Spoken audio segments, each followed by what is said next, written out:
Job market statistics and national. So usually the full earnings for a full-time worker on an adult wage earn around would be around $1,600, higher than the usual, which would be paid around $1,400. You can see the stats provided by the Labor Force Australia that there was 1,94,361 employment and 5% of change in 1 year. That is huge. So this is the good stats to consider this course if you are looking to study in Australia. We'll move to the migration part and we'll take the questions in the end. Thank you. Over to you, Anu. Yeah, thank you, Zeel. So I'll be looking after the migration part. So let me share the PPT. Can everyone see? Yes, we can see. Thank you. So yeah, so today I will be talking about the civil construction occupations and their PR pathways. So we will be taking occupations for civil engineering professionals and civil construction design together. So what are the occupations which are included in that? So these are the major occupations related to the construction. So civil engineer is the major occupation. So they are divided into a grouping. So in the civil engineering professional group, civil engineer do come in. Then a geotechnical engineer is there, structural engineer is there, transport engineer is there. So these are coming in the same grouping of the civil engineering professionals. Apart from that, we have a civil engineering draft person and technician grouping, in which civil engineering draft person comes in and also civil engineering technician comes in, which is related to the courses we just discussed right now. Apart from that occupations, we do have engineering technologist, construction project manager, project or program administrator, and then we have also got quantity surveyor. So these all occupations are related to construction field. So we'll discuss in detail regarding these occupations and their PR pathways. So firstly, they are divided into two streams. So first is the medium and long-term strategic skill list, which is MLTSSL list, and short-term skilled occupation list, which is STSL list. So as you can see that most of these occupations come under the MLTSSL skill list. So if the occupations are in MLTSSL skill list, then you will get a wide range of visa options for you. Let's say you can apply for 485 visa, you can apply for 189 visa, 186 visa. So it will have a better hand as compared to the STSL list. So we just have one occupation which is under the STSL list, which is program or project administrator. So we do have a pathway for that as well. So you can apply for 190 visa, 491 visa, and for employer sponsor visa, you can also go to 482 visa as well and 494 visa. So moving on, as we have discussed in the previous PPT, that yes, these courses are in demand right now. So according to a survey like in March 2023, so as we can see that construction managers and civil engineering professionals are in demand right now, and this demand is according to the number of job requirements right now in Australia. So these are the 20 most demanding occupations in Australia in terms of the job requirements. So as you can see, number 5 and 12, which is highlighted. So these are the occupations which are going to discuss today. So moving on. So first is the civil engineer. So civil engineer is a ENSCO level skill level 1 occupation. So it has been assessed by Engineers Australia, which is a skill assessment authority. So we'll discuss in detail about the Engineers Australia in our coming PPTs.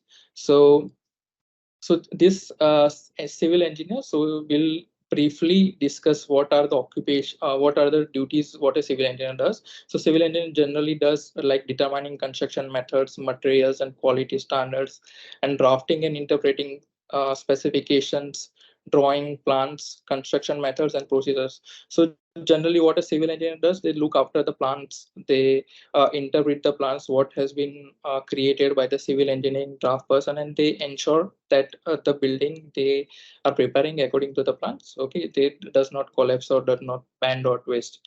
So generally these are the basic duties what a civil engineering does. Okay, and if you are like studying in that occupation, then you, and if you are finding an employment in that occupation, then you might be doing these duties. Then the second occupation is the engineering technologies.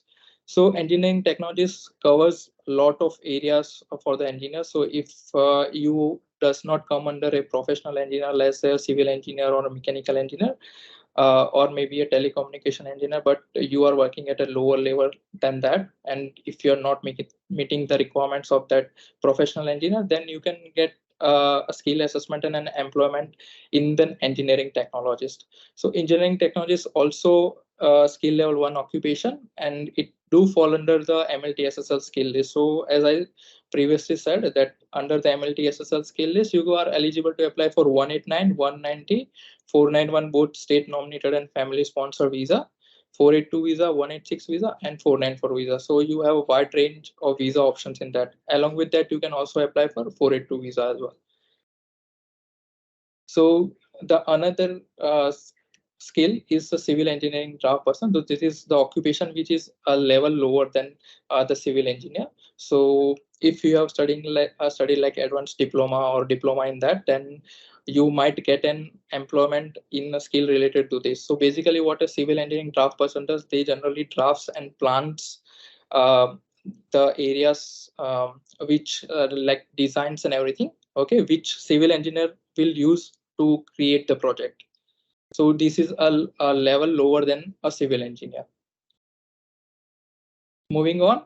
So this is geotechnical engineer. So as I said, the geotechnical engineer, structural engineer, and the transport engineer, these are the three occupations which do come under the civil engineering. So as you can see that their first four digits, which is 2332, which is a grouping of civil engineering professional, is kind of same. So if you have studied something related to civil, then you can also try to find an employment in this skills as well, and also you can get a skill assessment in these skills depending on what kind of employment you are going for and what you have studied in your while doing that courses. Let's say if you're done bachelor's or master related to that, then you can get an employment in this field. So geotechnical engineer is almost like related to civil engineer, but the duties are a bit different. Let's say they generally deals with the soils and rock samples, while structural engineers look after the structure plants and everything, and they make sure that the structure is intact in it does not collapse. While the transport engineer looks after the drawings and plans of the railroads, public transport, highways, and they construct in that manner that let's say transportation systems which I just discussed, and they are responsible for the drawing and plans of this kind of railroads and everything. So these four occupations are correlated. Now we'll go to quantity surveyors. This quantity surveyor is also an important part of like construction. So they generally deals with the cost estimations and everything related to the construction. So it also comes under the skill level 1, and it has been like the occupation. The skill assessment authority is AIQS for this occupation. So we'll discuss that and the requirements and everything for that skill occupation. This is also a good occupation right now, which is construction project manager. So if you have studied something related to construction project manager, which is bachelor or masters, then you can get the skill assessment through Assist for this occupation. So this occupation generally deals with the architects and engineers. So let's say they directly related to architects, engineering professional, which are civil engineers, and also the trade workers, like civil trade workers, and they look after the project and they take care of the project of the building. Moving on to the next occupation, which is civil engineering technician. This is also a grouping of the civil engineering draft person. So their duties are also correlated, which is civil engineering draft person and technician grouping. This is the skill level 2 STSL list occupation, which is program or project administrator. So their basically their main duty is to administrate the project which has been carried out by the construction project manager, and they also deal with the architects and civil engineers as well. So they generally report to the owners and they check that under a certain budget if the project is done or not. So these are the occupations, and now we will move on to the skill assessment authority. So there are 3 skill assessment authorities we'll be looking into. So the first is the Engineers Australia. So as I told that civil engineers, geotechnical engineers, structural engineers, and transport engineers, they do come under the same occupation list, and they have been assessed by Engineers Australia. There are also 2 other occupations, which are engineering technologists and civil engineering draft persons. They are also been assessed by the civil Engineers Australia only. So here civil engineering draft person is also assessed by VETASYS.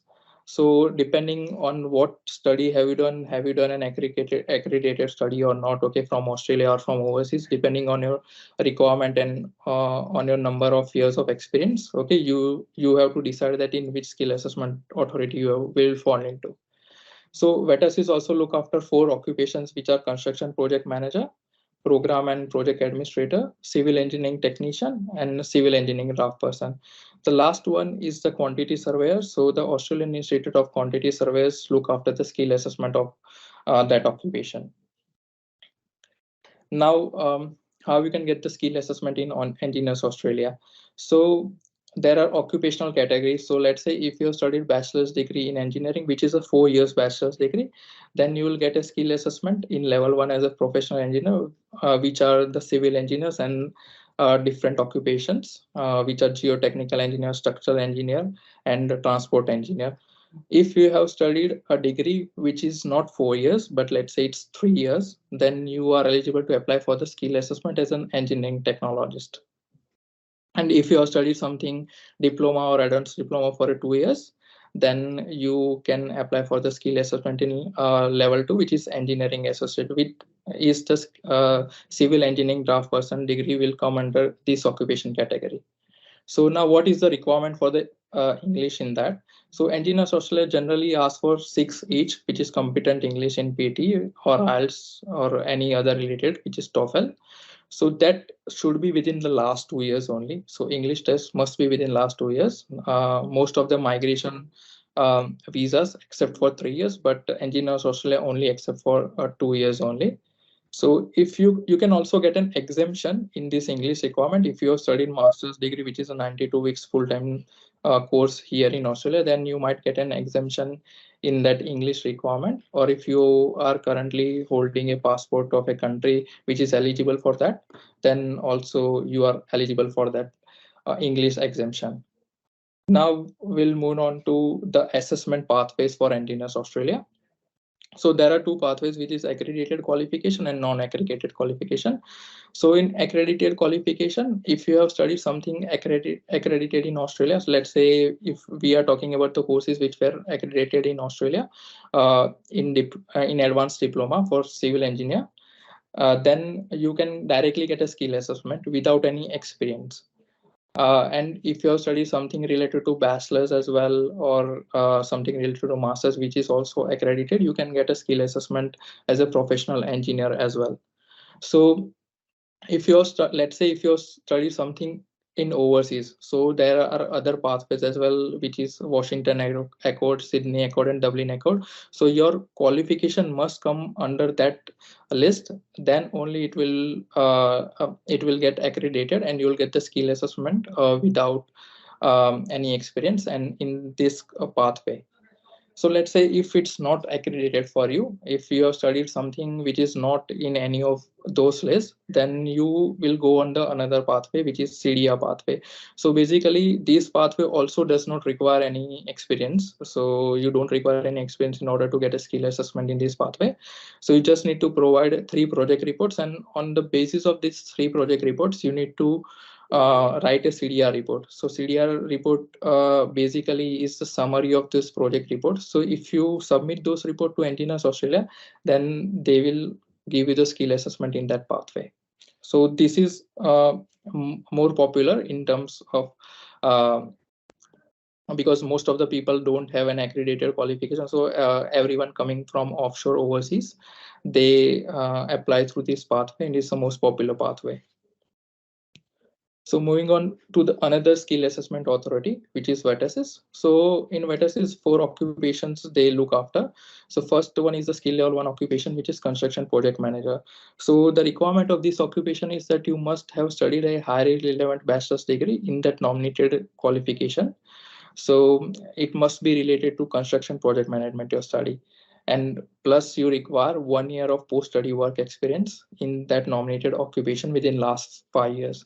So study plus 1 year of experience will give you a skill assessment as a construction project manager.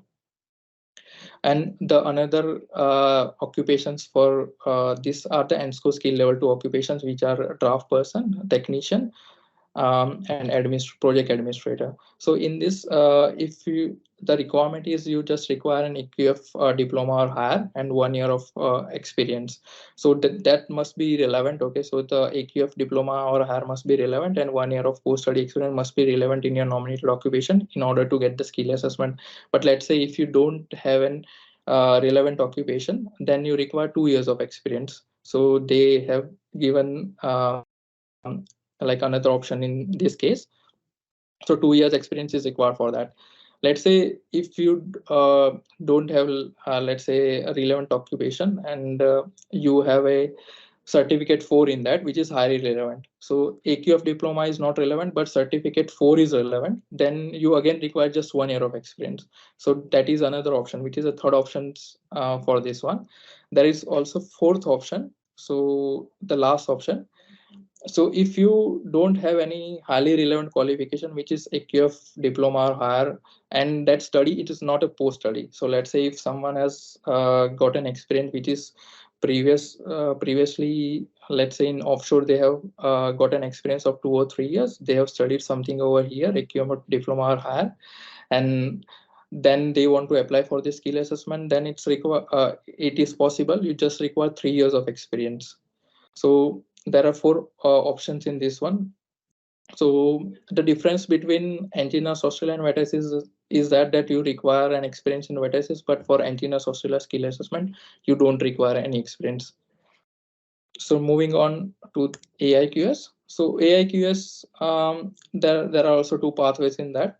So both pathway requires 1 year of post-study employment. So if you are going through accredited pathway or not, you require 1 year of post-study employment. Before it was there was no experience requirement in this one, but recently they have introduced experience requirement for quantity surveyors. So if you have studied accredited study or non-accredited study, you require 1 year of experience. So let's say if you have studied masters of project construction management or bachelors of construction management, then you require you need to meet this requirement of 1 year of post-study employment, and then if you have 6 each, you can apply through this pathway for the quantity surveyor. Now, what are the future pathways of this one? So let's say, as I previously explained, we have got 485 visa, 189, 190, and 491 visa, depending on which occupation you are in, and employer sponsor visa like 482, 186, and 494. So first of all, 485 visa is divided into 2 streams, which is like graduates work stream and post-study work stream. So the requirement for the graduate work stream is that you must have studied in a course which is in MLT SSL skill list. So if you studied in that course, then you might get a visa for 2 years. So in graduate work stream, you can get a visa 485 for 2 years. But in post-study work stream, if you study something related to engineering, which is bachelor's or master's or higher course, then you can get a visa for 3 to 5 years.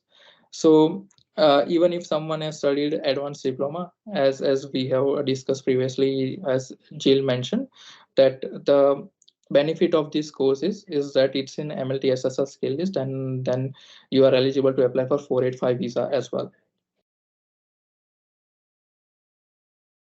Now we'll discuss the general skill migration, which is basically the PR pathway. So general skill migration is divided into three streams, which is 189 visa, 190 visa, and 491 visa.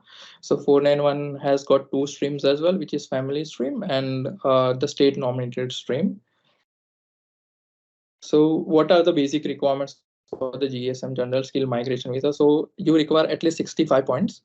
Okay, and first requirement is that you should get 6 each minimum. So if you don't have 6 each, you won't get any points for 6 each in the EOI, but the 6 each is the minimum requirement to apply for the EOI.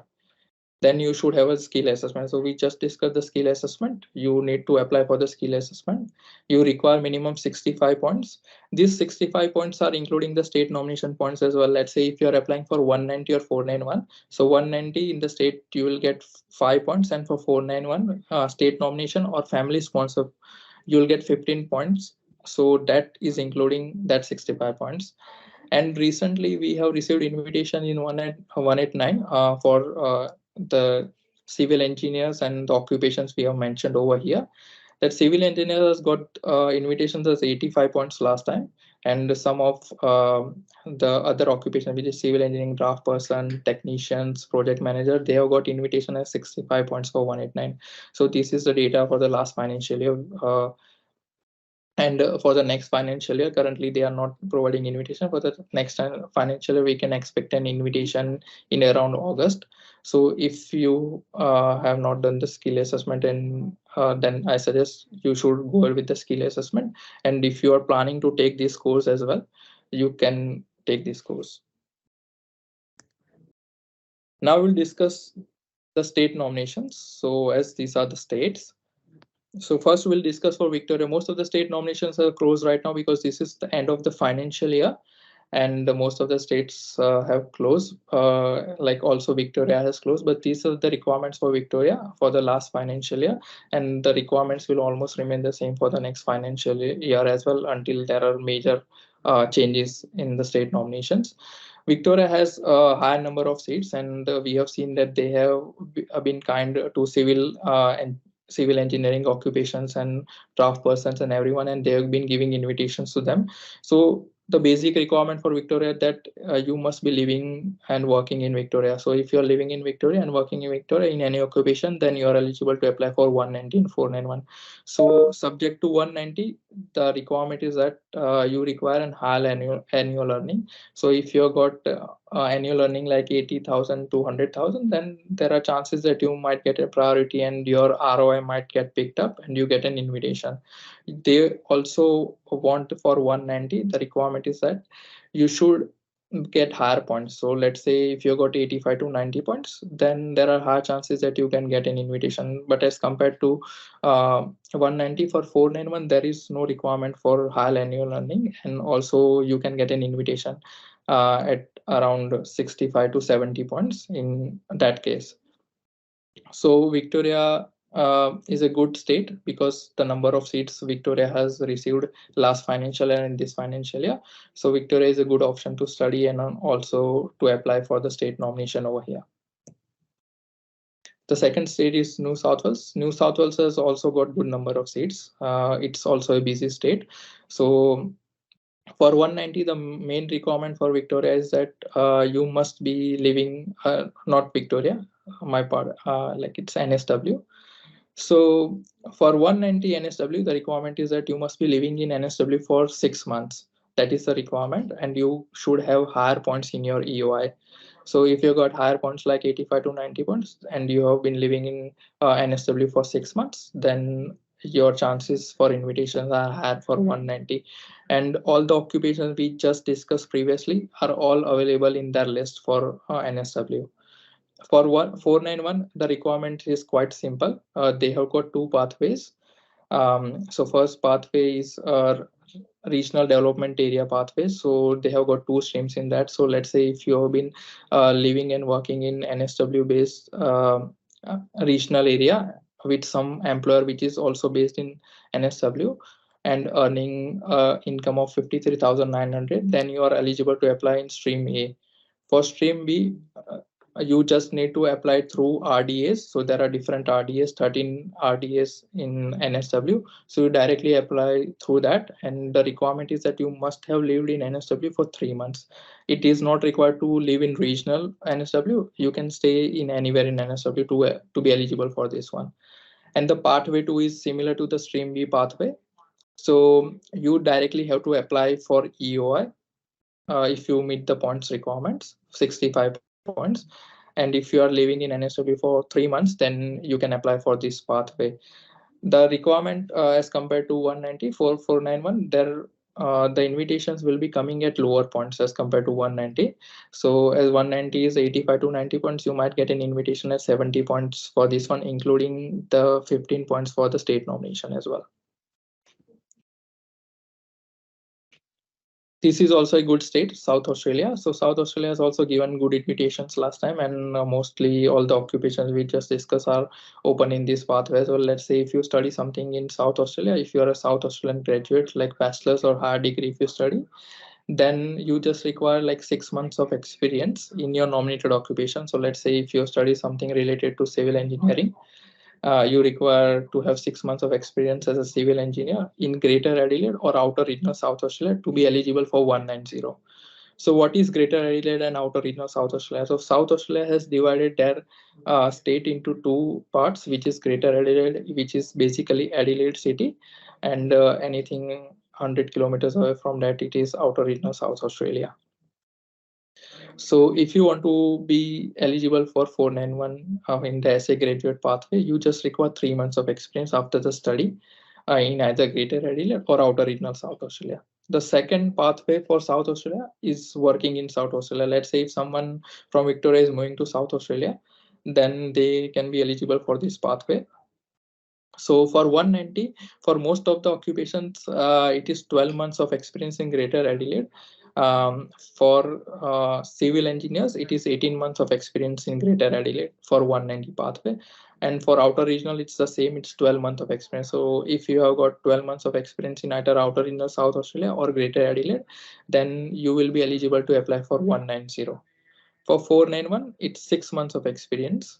So 6 months of experience eligibility in outer regional South Australia or Greater Adelaide, then you can apply for 491 after moving to South Australia. There is also another pathway in outer regional South Australia, 491. So if you are currently not working in a nominated occupation in South Australia, but you still want a 491, then if you have to move to outer regional South Australia, you have to live and work over there, and you can work in any occupation 30 hours per week, and then you are eligible to apply for this pathway. So this is the most popular pathway right now for 491 in South Australia. Moving on, Western Australia. Western Australia has recently announced that they are going to give priority to the occupations which is related to construction. So we can see some updates next time in the new financial year, that there might be some updates and they might give priority to the construction industry occupations. So they have also got two pathways, which is graduate stream and general stream schedule 2. So in graduate stream, if you have studied in Western Australia for 2 years, then you are eligible for that for 190. And in general stream, you require, let's say in general stream, if you are living anywhere in Australia, you are eligible to apply in this pathway in general stream. So it is depending on the number of points you have got in your EOI. So higher the EOI points, higher the chance of invitation. But for this one, once you get the invitation, you need to provide them a 6 months of employment contract in your nominated occupation to be eligible to apply for 190. Then only they will give you a final invitation. While this is not a requirement for 491, so if you are applying for general stream schedule to 491, then you don't require an employment contract. You can directly apply from any state in Australia. But currently, as we've seen from past 4 to 5 months, they are currently giving invitations to the ones who are living in Western Australia. So they have a hierarchy. So if you are a graduate of Western Australia, they will give you first priority. If you are living and working in Western Australia, then second priority to them, and then the last priority to the ones who are living outside of Western Australia, maybe in another state. The next state is ACT. So for ACT, they do have their own point system. So even though you have to meet the 65 points in EOI, but ACT do have their own point system, which is called Canberra Matic. So if you are meeting their cutout points for that Canberra Matic system, so you are eligible for 190 and 491. So in 190, the minimum requirement is that you must be working for 6 months before applying for the state nomination in any occupation, and for 491 is 3 months of employment. Now moving to Northern Territory. Northern Territory, they have got two options as well. First is Northern Territory graduates, and all the other um, like let's say someone has moved, all the other residents of Northern Territory. So Northern Territory graduates, so if you have studied for 2 years in Northern Territory, then you are required to stay for 6 months on a 485 visa. Then you can get 190 subclass. So study for 2 years. Then after 2 years, you need to live there for 6 months on a full-time working visa, which will be a 485 visa. So let's say if you are not able to do that, if you cannot stay for 6 months in Northern Territory, then they might consider you for 491 visa. So if you are an NT graduate, then you can also apply for 491 if you are not able to stay after 2 years of study in Northern Territory. So if you have moved to Northern Territory, then you can come in the other category. In other, you are required to work there for full time and stay there for full time, and the work should be in your nominated occupation. Then only you are eligible for 190, which is a tough requirement for Northern Territory. But you are always like eligible for 491. Let's say if you have stayed for 12 months in Northern Territory, and if you've got 6 months of employment in your nominated occupation, then you can apply for this 491 pathway. So all the occupations are open for Northern Territory right now. So you can apply through that. The last state is Tasmania. So Tasmania do have an extensive program, and currently they have not closed for this financial year. But generally, in a summary, I can tell you that for 190 and 491, if you have studied in Tasmania for 2 years, let's say if you studied a bachelor's or master's degree, then you will be eligible for 190 as a Tasmanian graduate.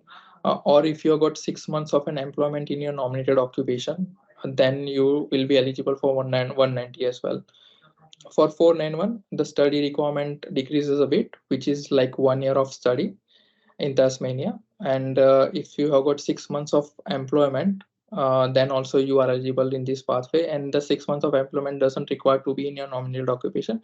It can be in any skill level 1, 2, 3 occupation in Tasmania. So you can see the skill level online, that what are the skill levels of each occupation. And then if you are working in that occupation which is not related to your skill assessment as well, then also you are eligible for 491 regional visa as well.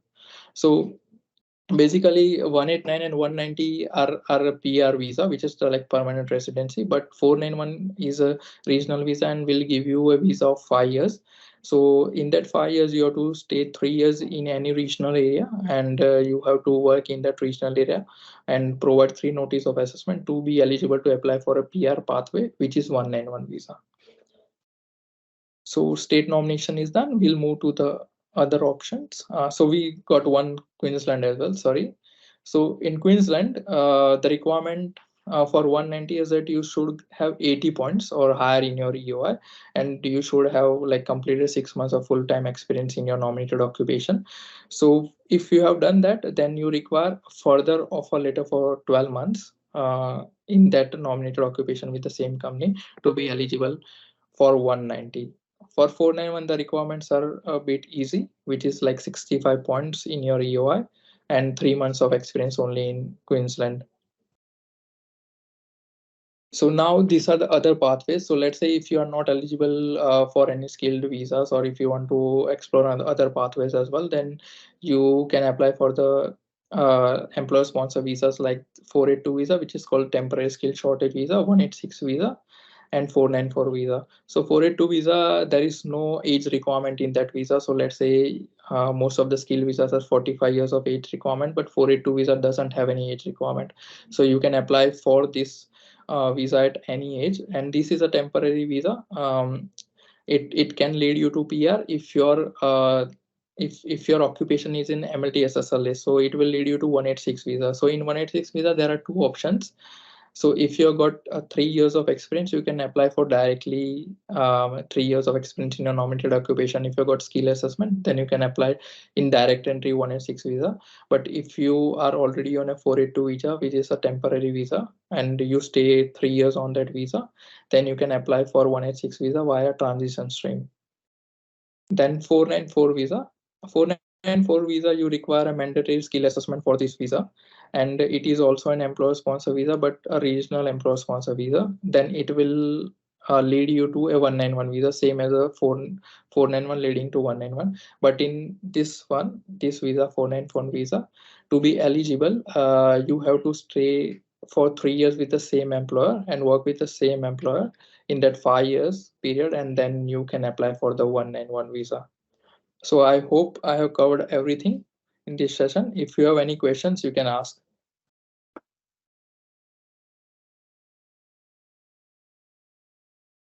Have you got any questions? Yeah. Thanks, Harshit, for the presentation. So we do have few questions that are no, we do have few questions. So I'll start with Zeel first, and I'll come back to you. Zeel, Yeah. one of Yeah. our audience has asked that how can we find out if the course is accredited or not in particular institution? Okay. So usually it is mentioned on the college's website, but sometimes they don't tend to update it regularly. So the best thing to do is go to the Engineers Australia's website. Just type on Google accredited program or accredited colleges by Engineers Australia, and there you will get an option to select the course level, whether you are looking for bachelor's, master's, or diploma, or any of those things. Then you will get an option to select the state, and then you can just click on search and you'll get all the options which are accredited. Perfect. Thank you. And also, another question is that true that we can complete the course in 1 year on 485 visa? Will that make someone eligible for skill assessment if someone completes the course in 1 year? Yeah. So a lot of colleges have started this, that if the student is on 485 visa, they can do a fast track course. But I would actually request the migration agent to give his views that Harshit, is skill assessment possible on a fast track 1 year of course? Skill assessment, it is required that you must have studied for at least 2 years in order to meet the skill assessment requirements. Then only it is possible to apply for Engineers Australia skill assessment. Okay. Thanks, Jill. Thanks, Harshit, for the answers. I'll go back to Harshit for questions from our audience. Yeah. And the first question is from Amir. That is it possible to submit EOI for 491 or 9190 for Western Australia while living and working as a civil engineer in QLD and has already submitted EOI for 190 for QLD? Yes, Amir, it is possible to lodge an EOI for 190 and 491 to like for Western Australia while living and working in Queensland, because they do accept EOIs and they do give invitation. But as I said, that currently from past 4 months, they are not giving invitation to interstate applicants. So they are currently giving invitations to the like applicants who are living, even if they are not working in Western Australia, but if they are living in Western Australia, then they are giving invitations to them. But if you have already lodged the EOIs, or if you are not lodged, okay, in the next financial year, they will have seats, they have got new seats for the new financial year. Then possible that you can get an invitations. And if you are working as a civil engineer in Queensland, then there are high chances that you might get a 190 or 491 from Queensland as well. I hope Thanks, I answered your Harshit. question. Yeah, Amir. Yeah, thanks, Harshit. Amir, I guess you heard our migration agent. So the next question is from M. Patel. It says, I currently reside in Perth, Western Australia, and I'm pursuing a Master of Engineering Mechanical Professional degree at CQU. Unfortunately, CQU's Perth campus is closing, and my last two subjects are being conducted online. I'm concerned about how this situation might impact my application for state nomination when applying for permanent residency. And additionally, I am interested in transitioning to the construction sector as a design engineer. Could you please provide guidance on how can I make this career move? Okay, so firstly, Mr. Patel, in this one, as you have just got two subjects left and the Perth campus is closing, then you'll still get an outcome letter, a completion letter, that with the location that you have completed in the Perth campus. So it will help you to lodge a state nomination for 190 as a graduate, but still will like to look at your completion letter when it is out. So we cannot comment in that right now. But yeah, if it's still written as a Perth campus, then yeah, you definitely be eligible to apply as a Western Australia graduate. And what was the next question? You are transitioning into construction Yeah, sector as a design yeah, yeah, engineer. yeah. Yeah. Yeah, he's interested in transitioning into the construction sector as a design engineer. So he wants to know if this career move is good for him, or what do you suggest? Yeah, it is possible. Let's say if you want to go for the design engineer, then yes, definitely it is possible. So if you want to study something related to that, then I'll suggest a study and get the skill assessment and then apply as a construction like draft person or technician related to that. So it is definitely possible. Yeah, and that was about the question. That was the answer to Mr. Patel's question. So I hope he has been listening to it. Now we have few other queries from our audience, and Sure. that are like, what are the potential benefits or advantages of obtaining PR for individuals working in civil construction and design in terms of career growth and stability? Should I repeat my question Yeah, once yeah. again? Can you come again, please? Yeah. Yeah. What are the potential benefits or advantages of obtaining PR for individuals working in civil construction and design in terms of career growth and stability? Okay, so I hope that if you have been working in that occupation, okay, then you must have studied something related to that. Then definitely you can get the skill assessment done. And as I mentioned already, that the 189, as your occupation is in MLTSSL skill list, then you have received an invitation at 65 points as well. So there are future chances in that. And let's say in Australia, these occupations are in demand right now, so definitely you will get more opportunities as in terms of employment as well as in terms of like let's say 189 invitation, 190 and 491 state nominations as well. So there's one more question, a Yeah. few more questions actually, few more questions from the audience. One is from Archana. She says, "Hi, I'm studying diploma in civil construction design. Do I need to work in the same field? Is there any benefit by doing so?" She's in Victoria currently. Yes, Archana. So let's say we need to look at the course what you have been studying. If it's accredited, then you don't require to work in the same field. But if it's not accredited, you require at least 1 year of experience or more. Then you can get the skill assessment done in Victoria. Um, and if you are in Victoria right now, then you can apply for 190 and 491 once the state nomination opens. So it is not required for Victoria as well that you must be working in a nominated occupation. You can be working in any occupation to be applying for 190 and 491. The next question is from Brian.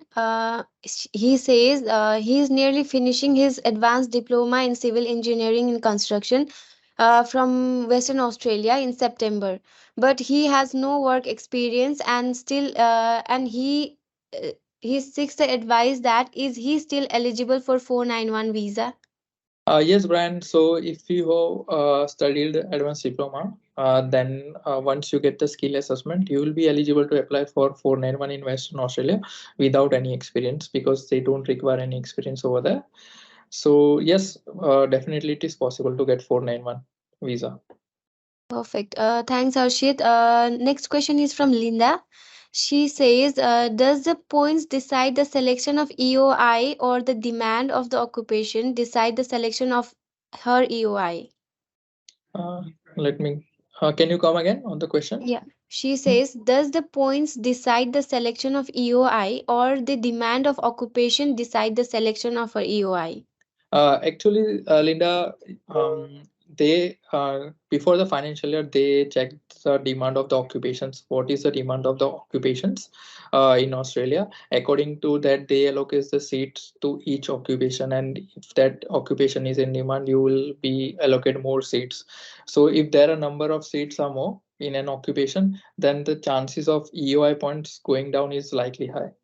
So if there are like 1,000 seats, let's say for an accountant, and if there are 5,000 seats for IT engineers or in civil occupations, then yeah, definitely they will civil engineers and IT occupations will have less points in their UI to get an invitation.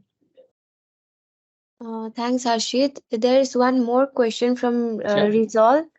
He says, I have skill assessment in accounting and I'm on my student visa now. Will it be benefited if I study civil construction design?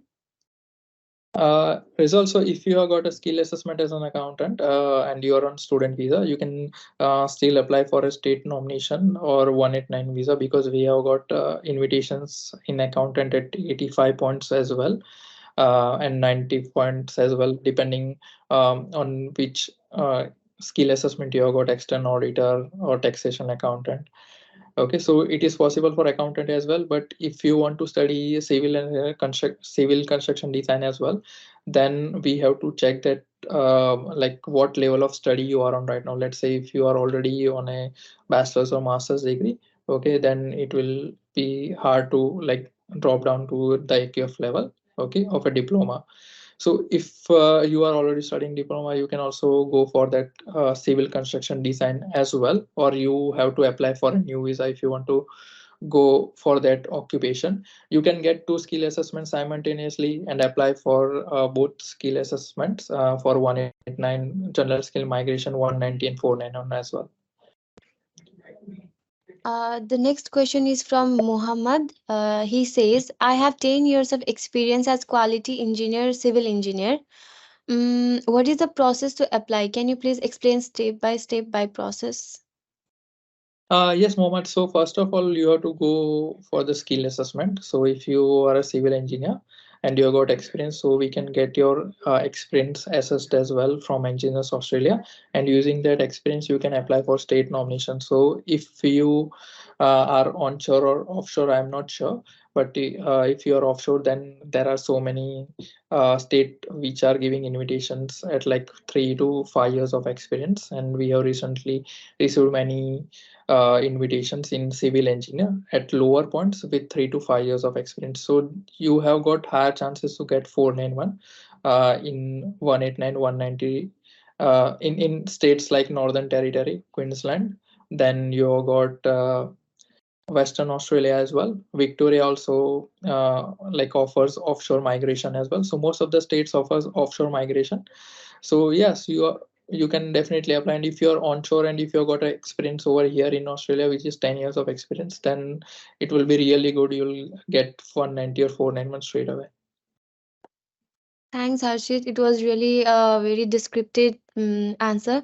So, Amir, one of our participant again asks that for civil engineers living and working in Australia, is it required to have 12 months future employment contract to apply for 190 in QLD?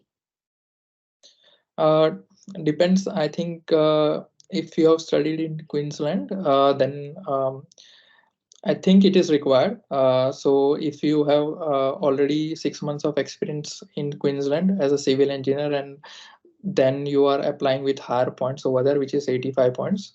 That is the requirement for EOI.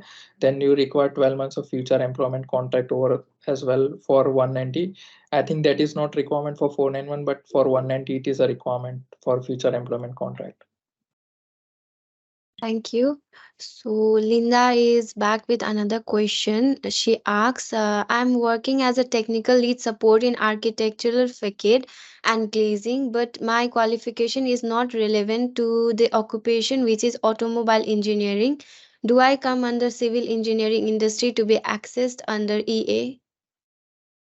Linda, I have to check your qualification first in order to do that. So I think your occupation is automobile engineering. So I guess you're trying to say that you have studied automobile engineering, you are working as a technical lead support. So it won't be possible to get a skill assessment in civil engineer as your study is not relevant to your what you have studied, let's say bachelor's or master's, then it won't be possible to get a skill assessment. But still, I'll suggest that like meet any of our migration agent. Okay, do I suggest to book an appointment, show your profile, and then we can guide you if there are other options as well related to your occupation, which is your employment or your, let's say, study. Then we can look into that. Yeah, thank you, Harshit. We look forward to see book an appointment for Linda soon. So this was all from our audience. I guess there are no more questions. We are on the end of our session. So any more? There are no questions actually. If you guys want to say something like at the end of the give a message to our audience, then Harshit and Zeel. So keep an eye on the new requirements right now. So like 1st of July is bringing so many new requirements and few changes. Let's say for students as well, their work rights has been decreased. So and there will be more migration opportunities in this financial, even though the work rights has decreased. So this financial year will be a good year, same as the last year. So if you are not able to get a skill assessment and not able to apply last year, I'll suggest that do apply for this financial year, because the seats are there are more number of seats for each state and also for 189. Then you might get an invite and you might get cleared, and you get a PR in Australia. Thank you, Harshit and Jill, for the wonderful presentation. I hope Thank you. our participants were very benefited with your advice and solutions to their questions. So we hope to see you all in our next session. Thank you, everyone. We'll be signing out. Bye Thank bye. you, Anu. Thank you, everyone. Thank you. Bye. Bye bye.